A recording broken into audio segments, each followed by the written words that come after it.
उसकी चाची रोज उससे 1 किलो मूली मंगवाती थी, मगर उस वक्त वो बहुत हैरान हो जाती जब चाची उस मूली को खाए बिना ही अपने बेडरूम में लेकर जाती और जब बाहर निकलती तो वह लंगड़ा लंगड़ा कर चलती और कहती कि मूली तो बहुत अच्छी थी। एक दिन चाची का राज जानने के लिए उसने अपनी छोटी बहन को चाची के कमरे में छुपा दिया और कुछ देर बाद जब उसकी चाची भी लंगड़ाती हुई बाहर निकली तो यह देखकर तो उसकी जान ही निकल गई। आज रूपा चाची ने उससे 1 किलो मूली मंगवाई थी। वो जैसे ही वह मूली लेकर घर पहुंची तो चाची ने वह थैला उससे ले लिया और फिर वह अपने कमरे में चली गई। वो तो यह सब देखकर हक्का बक्का रह गई थी कि चाची को क्या हुआ। अभी आधा घंटा ही हुआ था कि उसके चाचा ऑफिस से जल्दी घर आ गए थे। उनकी तबीयत कुछ खराब थी और वो अपने कमरे में ही बैठी थी। चाचा को अचानक घर आया देखकर वो जल्दी से उनके पास पहुंची। उनकी तबीयत खराब देख वो कुछ परेशान हुई तो वह बोले कि चिंता मत करो, थोड़ी देर आराम करूंगा तो ठीक हो जाऊंगा। फिर उन्होंने अपने कमरे में जाने के लिए दरवाज़ा खोलने की कोशिश की तो दरवाज़ा अंदर से बंद था। चाचा ने चाची को पुकारा मगर कमरे से तो चाची की कोई आवाज़ ही नहीं आई। चाचा ने उससे पूछा कि रूपा कहाँ है और दरवाज़ा अंदर से बंद क्यों है। उनकी इस बात को सुनकर वो खुद बुरी तरह से घबरा गई। वो बोली, चाचा चाची तो कमरे में ही थी, शायद उनकी आंख लग गई होगी, हो सकता है चाची आराम कर रही हो। चाचा ने जोर जोर से दरवाज़ा बजाया, फिर बोले, रूपा दरवाज़ा खोलो, जल्दी करो। लेकिन चाची ने कोई आवाज़ नहीं दी। वो चाचा का हाथ पकड़कर उन्हें बाहर बरामदे में लेकर आई और बोली, आप यहाँ बैठ जाइए, और साथ ही साथ कहती भी रहीं कि चाची दरवाज़ा खोल दो, चाचा आराम करने घर आए हैं, उनकी तबीयत कुछ ठीक नहीं है। लेकिन अंदर कमरे में इतनी शांति थी कि कोई हलचल ही नहीं हो रही थी। वो चाचा के पास जाकर बैठ गई। उनका चेहरा तो गुस्से से लाल हो रहा था। वो बोली कि चाचा आप मेरे कमरे में आराम कर लीजिए, हो सकता है चाची आज गहरी नींद में सो गई हों। विनीता भी तो सो रही है ना। चाचा ने इनकार में सिर हिला दिया और फिर वह उससे कहने लगे कि तुम यहाँ से जाओ, तुम भी आराम कर लो। लेकिन वो अपने चाचा के पास ही बैठी रही। तभी चाची के कमरे का दरवाज़ा खुला और चाची लंगड़ाती हुई कमरे से बाहर निकलने लगी। चाचा उन्हें देखकर एकदम गुस्से से उठ बैठे और चाची पर चिल्लाते हुए बोले कि कमरा इतनी देर से अंदर से बंद क्यों था? तुम नहीं जानती क्या कि मैं अपनी 2 मासूम भतीजियों को तुम्हारे हवाले करके काम के लिए बाहर निकलता हूँ? तुम तो हर रोज़ मेरी पीठ के पीछे यही सब करती होगी ना। तुमने मेरी भतीजियों को कभी अपना समझा ही नहीं। वो खुद 16 साल की कम उम्र और डरपोक सी लड़की थी। चाचा को इस तरह गुस्से में देखकर वो खुद ही बहुत ज़्यादा डर गई थी, मगर फिर भी वो हिम्मत करके आगे बढ़ी और बोली कि चाचा आप गलत सोच रहे हैं। चाची ने कभी भी हमको पराया नहीं समझा, वह तो हमेशा माँ की तरह हम दोनों का ख्याल रखती हैं। शायद आज चाची की भी तबीयत खराब हो, इसीलिए वह सो गई होंगी। उसकी बात सुनकर चाचा ने उसके सर पर हाथ फेरा और खुद कमरे में चले गए। चाची की आंखों में आंसू आ गए थे और उन्होंने उसे प्यार से गले लगा लिया। वह उससे बोली, शुक्रिया प्रियंका। उसने कहा, शुक्रिया को छोड़ो चाची, जल्दी चलो किचन में चलकर वह मूली बनाते हैं। उसकी यह बात सुनकर चाची तो एक पल के लिए परेशान हो गई थी। वह बोली, प्रियंका मूली तो मैंने खा ली है, तुम अपने कमरे में जाकर पढ़ाई करो। इतना कहकर वो किचन में चली गई थी। यह सब देख वो हैरान होकर वहीं खड़ी रह गई थी। चाची ने उससे झूठ क्यों बोला कि उन्होंने मूली को खा लिया है, क्योंकि उसने तो अपनी आंखों से देखा था कि वह कच्ची मूली अपने कमरे में ले गई थी और फिर वह इतनी सारी कच्ची मूली तो नहीं खा सकती थी। यही सब सोचते हुए वो अपने कमरे में आ गई और फिर पढ़ते पढ़ते ना जाने कब उसकी आंख लग गई थी। सुबह को घबराते हुए अचानक उसकी आंख खुली। उसके साथ साथ विनीता भी जाग गई थी और अब वो दोनों किचन में जाकर चाची की मदद करवाने लगे थे।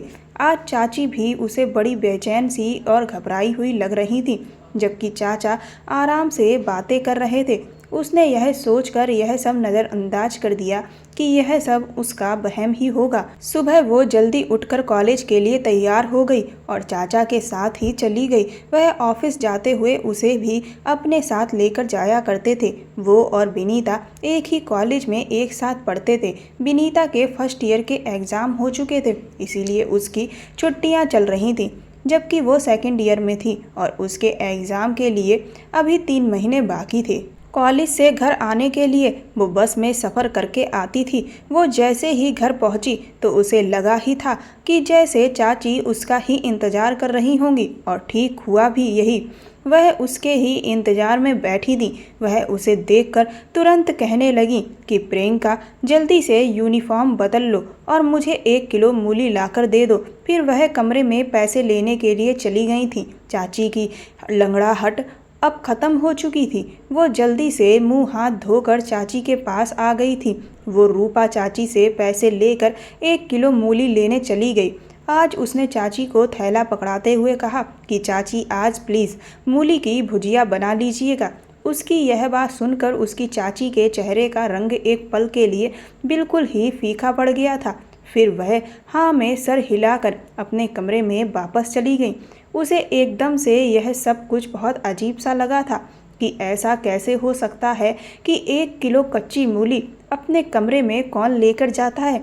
फिर वो यही सब सोचती हुई अपने कमरे में वापस आ गई और फिर पढ़ने लगी। शाम के वक्त चाचा ऑफिस से आए तो उसके और विनीता के लिए खाने पीने का सामान लेकर आए थे। चाचा की आवाज़ सुनकर चाची अपने कमरे से निकल कर आ गईं और वह लंगड़ा कर चल रही थी। वो हैरान रह गई कि अभी दोपहर में तो चाची के पैर की लंगड़ाहट बिल्कुल ख़त्म हो गई थी। अब दोबारा से वह क्यों इस तरह से लंगड़ा रही हैं। उसे चाची पर शक हुआ कि कहीं वो चाचा को दिखाने के लिए तो ये सब नाटक नहीं करती हैं। लेकिन जब उसने चाची के चेहरे की तरफ देखा तो यह बात साफ साफ पता चल रही थी कि वह इस वक्त बड़ी ही तकलीफ़ में है। उसने अपनी सोच को फौरन ही बदला और चाची के पास गई। उनसे पूछने लगी कि उनके पैर में आखिर क्या हुआ है। उसकी बात सुनकर वह चुपचाप हो गई थी। चाचा को बड़ी तेज की भूख लगी हुई थी, इसीलिए चाची फटाफट किचन में चली गई और वो भी अक्सर किचन में चाची को मदद करती थी। आज भी उनकी मदद के लिए वो किचन में चली गई। उसने चाची से कहा कि मूली की भुजिया खाने के बारे में सोच सोच कर तो मुझे बहुत ही ज़्यादा तेज भूख लग रही है। चाची ने उसकी तरफ बड़े ही अजीब नज़रों से देखा। फिर वह बोली कि आज तो मैंने घर में आलू की सब्जी बनाई है, मूली तो मैं कब का खा गई, बहुत अच्छी मूली थी। यह सब सुनकर वो हक्का बक्का रह गई थी। एकदम ही उसका दिल अजीब सा हो आया और वो सब कुछ छोड़कर अपने कमरे में आ गई थी। वो अपनी सोच में अभी डूबी हुई ही थी कि तभी विनीता को देखकर वो एकदम से चौंक गई थी, क्योंकि वह अपनी पुरानी फर्स्ट ईयर की किताब खोलकर बैठी हुई थी।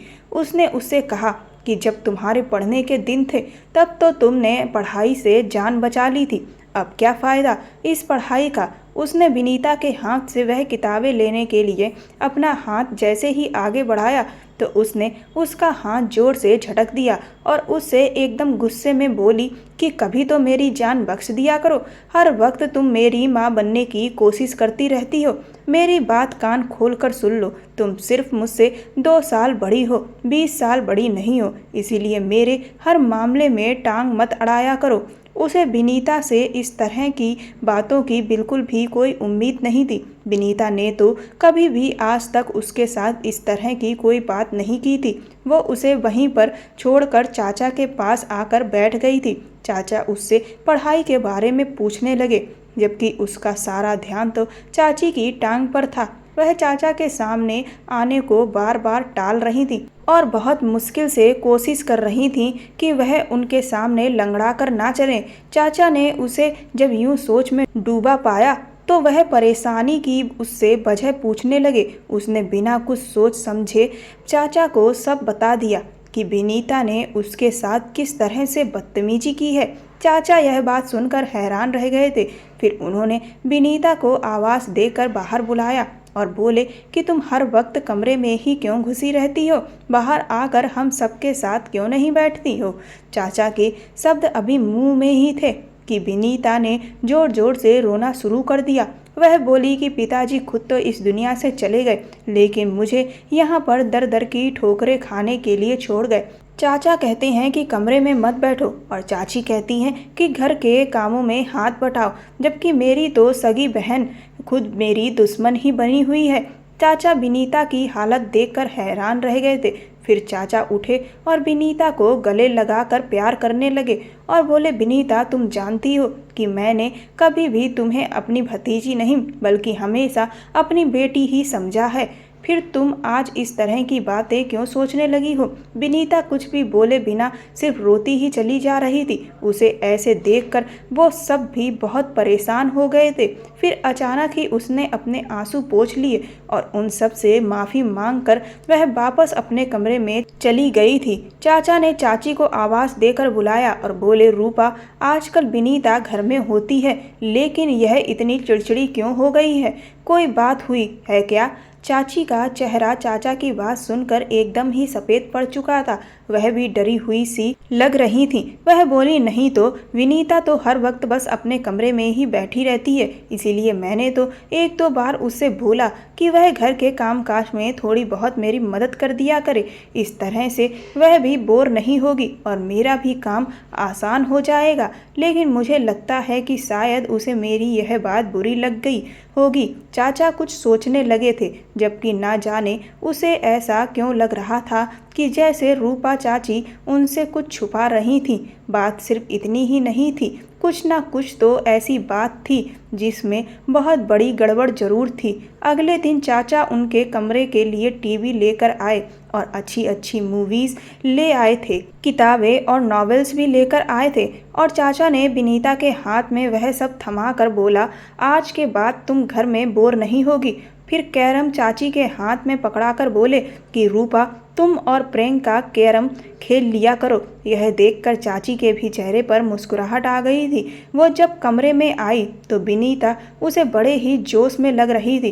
वह उसे चिढ़ाते हुए बोली, प्रियंका मैं सारा दिन फिल्में देख लिया करूँगी, तुम पढ़ाई में ध्यान लगाती रहना। उसका भी दिल ललचा गया था। चाचा विनीता के लिए तो बच्चों वाली फिल्में लेकर आए थे। वो देर रात तक जाग कर पढ़ाई किया करती थी। एक दिन वो पढ़ाई कर रही थी, तभी उसने चाची को अपने कमरे से निकलते हुए देखा। वह तेज तेज कदमों से चलती हुई छत पर चली गई थी। ना जाने वह इतनी रात को छत पर क्या करने गई थी। वो तो बड़ी परेशान हो गई। वो पढ़ाई वगैरह सब भूलकर बाहर ही देखती रह गई थी कि तकरीबन 1 घंटा छत पर बिताकर चाची अपने कमरे में वापस चली गई थी। आखिर यह सब हो क्या रहा था? वो अपने आप में ही बातें करे चली जा रही थी।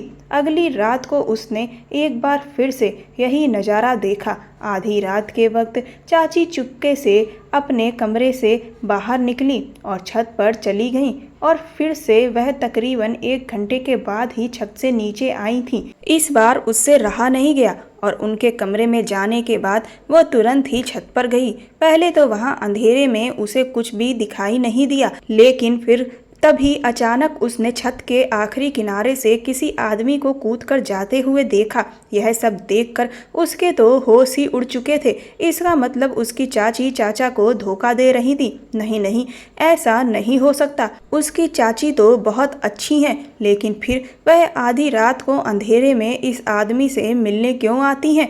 इन्हीं सब सवालों की उधेड़-बुन में वो लगी हुई थी और वापस अपने कमरे में आ गई। अब तो उसका दिल पढ़ाई में बिल्कुल भी नहीं लग रहा था। अगले दिन वो कॉलेज से जैसे ही लौटकर वापस आई तो चाची ने उसे फिर से पैसे थमा दिए और बोली कि वो 1 किलो मूली लेने बाजार चली जाए। वो कपड़े बदलने कमरे में गई तो फिर एक बार वो यह देखकर हैरान रह गई कि विनीता फर्स्ट ईयर की किताबें पढ़ रही थी। उसे देखकर वह इस तरह से चौंक गई थी कि जैसे उसकी कोई चोरी पकड़ी गई हो। वो झट से किताबों सहित कमरे से बाहर निकल गई। उसने सोचा, पहले चाची को मूली ला देती हूँ, फिर विनीता को तो मैं बाद में देख लूँगी। वो मूली ले आई तो चाची ने उससे थैला ले लिया और कोई भी बात किए बिना वह अपने कमरे में वापस चली गई और अंदर से दरवाज़ा बंद करके उन्होंने कुंडी लगा ली। उसने यह सब कुछ नज़रअंदाज किया और विनीता की खबर लेने के लिए वो कमरे में गई तो वो उससे बोली, प्रियंका तुम चाची को यह रोज रोज मूली लाकर मत दिया करो। उसकी बात सुनकर वो हैरान हो गई कि आखिर वह ऐसा क्यों कर रही हैं। तो उसने इस पर उससे पूछा कि क्यों, क्या हुआ विनीता। वह तुरंत ही उठकर उसके पास आई और उसके कान में उसने ऐसी बात बोल दी कि उसका तो सर ही चकराने लगा था। वो विनीता की बात झुठला भी नहीं सकती थी क्योंकि वह सारा दिन घर में ही होती थी। उसे तो चाची के हर काम की बराबर जानकारी होती थी। उसने विनीता से कहा वह फिलहाल इस बात को किसी से भी ना करे क्योंकि वो खुद सारे मामले की तहकीकात करेगी। फिर साथ साथ सारे सबूत जुटा लेने के बाद ही वो कुछ फैसला करेगी।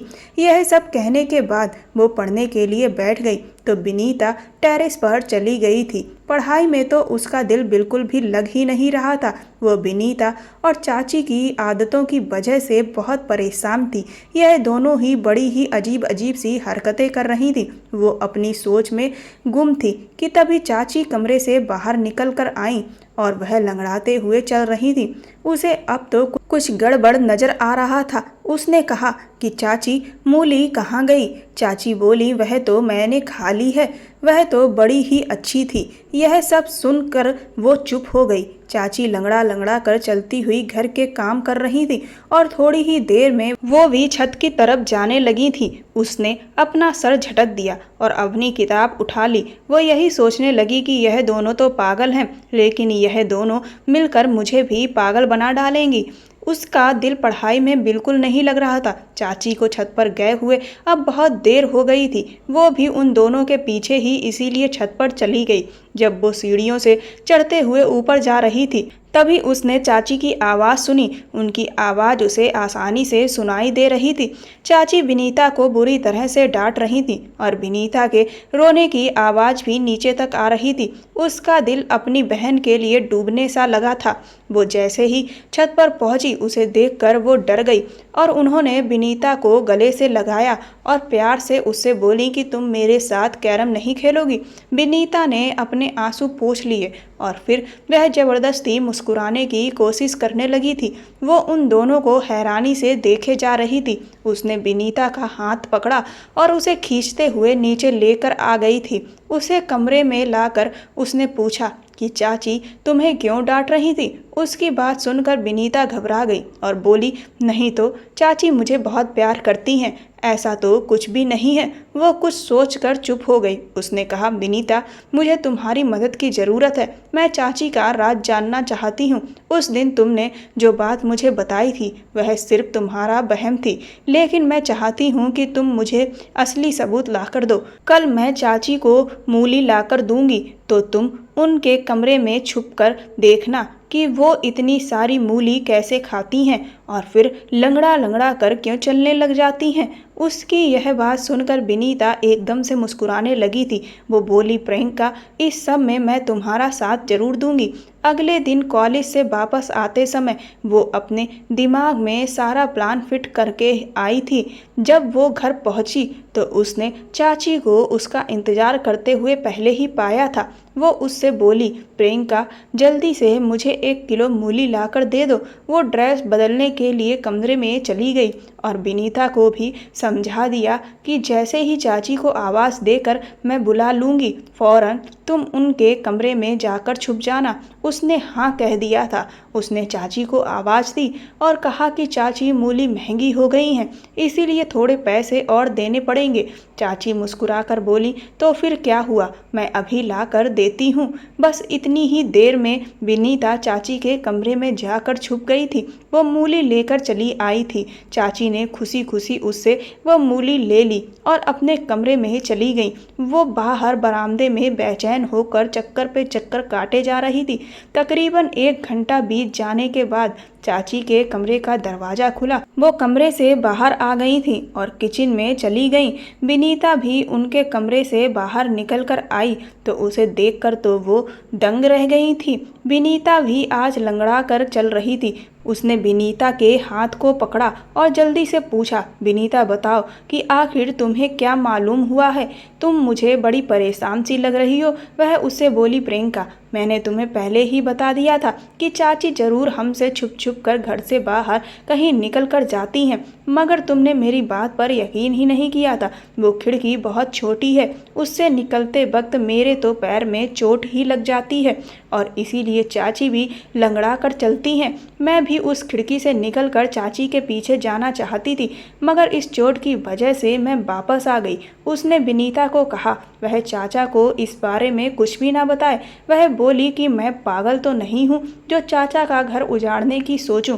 उसने विनीता को एक किताब दे दी और बोली कि तुम जाओ, इसको पढ़ लेना। वो उसका छोटा सा दिमाग दूसरी तरफ घुमाना चाहती थी, जबकि वो खुद इस दुविधा में फंस गई थी कि चाची के बारे में चाचा को बताऊं या फिर ना बताऊं। चाची हमारे साथ तो बहुत अच्छे से रहती थी, मगर वह उसके चाचा के साथ बेवफाई कर रही थी। यही बातें सोचते सोचते उसकी आंख लग गई थी। ना जाने कितनी देर वो सोती रही। जब जोर से किसी के चिल्लाने की आवाज़ आई तब वो घबरा कर उठ बैठी थी। उस वक्त उसकी तो जान ही निकल गई थी। वो भागती हुई गई तो बरामदे में उसने चाचा, चाची और विनीता को देखा। उसे लगा कि विनीता ने चाची की हकीकत चाचा को बता दी है, तभी तो वह उन पर इतना गुस्सा कर रहे हैं। उसे देखकर चाचा गुस्से से बोले, प्रियंका मैं तो तुम्हें बहुत होशियार समझता था, मगर तुम भी इसको नहीं संभाल पाई। चाचा का इशारा विनीता की तरफ था। वो जल्दी से आगे बढ़ी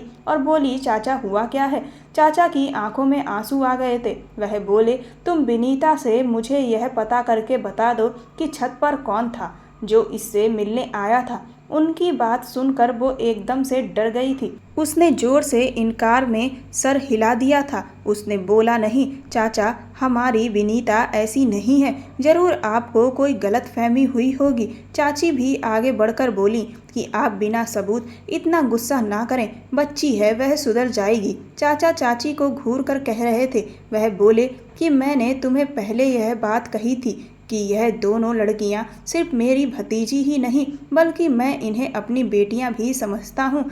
तुम रूपा माँ बनकर उनकी परवरिश करना, लेकिन तुमने इस तरह से इनका पालन पोषण किया कि तुमने इनका यह हाल कर दिया। प्रियंका ने विनीता का हाथ पकड़ा और उसे खींचकर अपने कमरे में ले गई। उसने विनीता से पूछा कि तुम मुझे सब कुछ सच सच बता दो कि आखिर बात क्या हुई है। वह रोते हुए बोली, चाची चाहती हैं कि हम दोनों उनके पति का घर छोड़कर चले जाएं, इसीलिए वह यह सब करके हमें हमारे चाचा की नज़रों में गिराना चाहती हैं। विनीता की बात ने तो उसे अंदर तक हिला कर रख दिया था। वो बोली, तुम फिक्र ना करो, हमारे लिए गड्ढा खोदने वाली खुद ही उसमें गिर जाएंगी। अगले दिन वो चाचा के साथ कॉलेज जाने लगी तो चाचा बड़े खामोश थे। उनके आंखों में गुस्सा दिख रहा था। उसने कहा, चाचा आज आप ऑफिस से आधे दिन की छुट्टी लेकर मुझे कॉलेज में लेने आ जाइएगा। मैं एक हकीकत आपके सामने रखना चाहती हूँ। चाचा कुछ कहे बिना ही चले गए थे, मगर यह उनकी मेहरबानी थी कि वह उसे लेने के लिए आ गए थे। उसने उनसे कहा कि वो घर से बाहर ही रहें जब तक वो इशारा करके उन्हें घर के अंदर ना बुलाए, तभी वह आए। वो जैसे ही घर के अंदर गई, चाची ने मूली का ऑर्डर दे दिया। थोड़ी देर के बाद जब वो मूली लेने बाहर निकली तो चाचा आगे बढ़े और बोले, कहाँ जा रही हो? उसने कहा, बस आप चुप रहें, आज हकीकत आपके सामने आ जाएगी। वो मूली लेकर घर चली गई तो चाची ने उसके हाथ से थैला ले लिया और कमरे में चली गई थी। उसे उसी वक्त का तो इंतजार था। वो जल्दी से घर से बाहर आई और वो चाचा को अपने साथ घर के अंदर ले गई। उसने कहा, चाचा आप अपने कमरे का दरवाज़ा खोलिए। चाचा के पास अपने कमरे की एक चाबी थी जिसके जरिए उन्होंने कमरे का दरवाज़ा खोल लिया था। जब वो अंदर दाखिल हुए तो चाची अंदर नहीं थी। उनके कमरे की खुफिया खिड़की खुली हुई थी। चाचा ने उस खिड़की से बाहर देखा तो उन्हें चाची नजर आईं। वह तेज तेज चलती हुई कहीं जा रही थी। चाचा भी उस खिड़की से कूद गए थे, जबकि वो और विनीता बड़ी मुश्किल से उस खिड़की से उतर पाए थे। वो तीनों चाची का पीछा करते हुए दूर तक सुनसान सी जगह पर पहुंच गए थे। वहां पर एक हकीम का घर था, जहां लोग जादुई दवा बनवाने के लिए आया करते थे। तेजी से चलते हुए अचानक जब चाची ने पीछे मुड़कर देखा, तो वह उन तीनों को देखकर दंग रह गई। उनके चेहरे का रंग फीका पड़ चुका था और चाचा आगे बढ़े और चाची का हाथ पकड़कर उन्हें वापस घर ले आए। चाचा के तेवर बड़े ही खतरनाक हो चुके थे। वह चाची से बोले, रूपा, आज मैंने अपनी आंखों से सब कुछ देख लिया है। तुम्हारे झूठ बोलने का कोई मतलब नहीं है। देखो, मुझे सच सच बता दो। तब चाची बोली कि मैंने आपकी इन दोनों भतीजियों को हमेशा अपनी बेटियों की तरह ही समझा है, मगर इनकी वजह से आप मुझ पर शक करते हैं कि मैं इनका ख्याल नहीं रखती। इनकी वजह से आप मुझे कई बार अपशब्द भी सुना देते हैं। तब फिर मुझे धीरे धीरे यह वहम हो गया था कि शायद आप मुझसे प्यार ही नहीं करते, और मुझे ऐसा ही लगता था कि जैसे आप किसी और से मोहब्बत करते थे। रूपा ने अपनी बड़ी बहन से इसके बारे में बात की तो वह उससे बोली कि एक हकीम है जो पति को मुट्ठी में करने की जादुई दवा देते हैं, इसीलिए मैं आप सबसे छुपकर उनकी दवा लेने जाती थी। हकीम ने मुझसे कहा कि पूरे 30 दिन तक 1 किलो मूली मंगानी है रूपा को, और वह मूली नहर के किनारे पर फेंक देनी है। चाची को यह सब करते हुए पूरे 25 दिन हो चुके थे। उन्होंने कहा वो इसी सब में व्यस्त थीं। तभी आप दोनों के जाने के बाद विनीता पर वो ध्यान न रख सकी और फिर उनसे चूक हो गई। विनीता अपने ही इलाके के एक आवारा लड़के राहुल से मोहब्बत कर बैठी और इन दोनों के दरमियान चिट्ठियों का और मिलने का सिलसिला शुरू हो चुका था।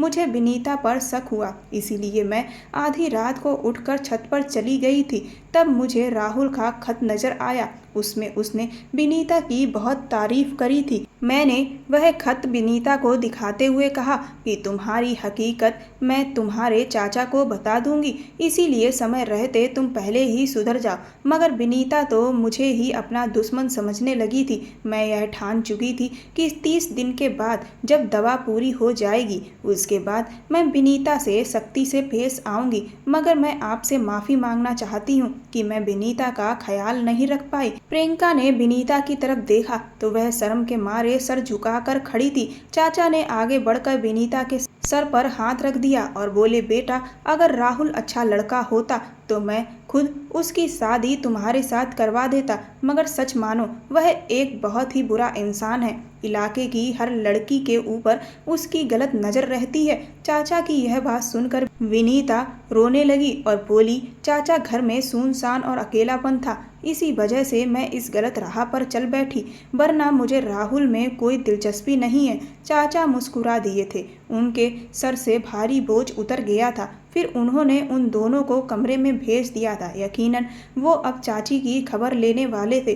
वो चाची को हमारे सामने कभी भी डांटा नहीं करते थे। प्रियंका ने कहा, चाचा, चाची को कुछ मत कहना। फिर चाची रोते हुए उन दोनों बहनों के गले लग गईं और एक बार फिर से उनके घर में प्यार का खुशनुमा माहौल बन चुका था। चाचा ने चाची से माफ़ी मांगी अपने गुस्से और गलत व्यवहार के लिए। चाचा ने कहा चाची से कि तुम मेरी भतीजियों को संभाल रही थी तो मुझे तो तुम पर विश्वास रखना चाहिए था, इज्जत से पेश आना चाहिए था, तुम्हारा शुक्रगुजार होना चाहिए था। दोस्तों, कभी कभी छोटी छोटी गलतफहमियां हमारे अच्छे खासे रिश्ते में बड़ी बड़ी दरारें डाल देती है। इसीलिए हमें कभी भी अपने प्यार भरे रिश्तों में किसी भी तरह की गलतफहमियों को नहीं आने देना चाहिए। आपकी पत्नी आपके परिवार को संभालती है, यह उसकी जिम्मेदारी नहीं है। आपका परिवार आपकी जिम्मेदारी है, लेकिन फिर भी वह यह कार्य कर रही होती है, इसलिए उसका सम्मान करें, उसे इज्जत दें। कहानी पसंद आई हो तो चैनल को सब्सक्राइब करें, वीडियो को लाइक कर और वीडियो को ज़्यादा से ज़्यादा शेयर करें। धन्यवाद।